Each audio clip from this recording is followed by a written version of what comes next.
Zaman baheula aya hiji kerajaan negara reungit anu diratuan ku reungit awewe. Eta nagara teh pohara beungharna kacida.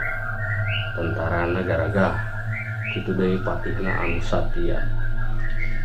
Sang ratu kacida gindingna. Pakaianna harurung herang ditambah make gelang jeung suwung emas. Mani wibawa pisan tokana mah sang ratu teh. Dina hiji peuting keur jemplang-jempling aya hiji sosok jelema anu asup ka karajaan reungit eta. Kabeneran tentara anu jaragana teh sare talibra. Atuh jongjon eta jelema asup ka kamar ratu. Kabeneran oge ratu keur tibra naker deui. Karayap eta jelema ngadeuketan sang ratu reungit. Tuluy suwung emas nu dipake ku ratu reungit dicopot. Tapi karak oge dicopot sabelah. Ratu reungit eta kabur udang manten. Tuluy ngagorowok. Tulu.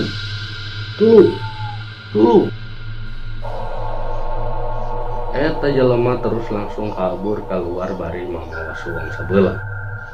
Tentara anu jaragana tuluy ngarudag, tapi eta jelema angger teu kasusul. Isukna sang ratu marentah ka tentara jeung rahayatna.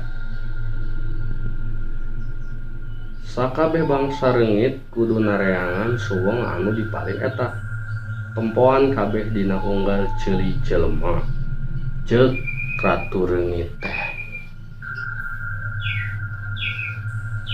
Tah, di harita sakabeh reungit nareangan eta suwung nepi ka kiwari. Reungit-reungit teh masih keneh nareangan eta suwung nu sabelahna nempoan kana unggal ceuli jelema-jelema bari disada. Suwung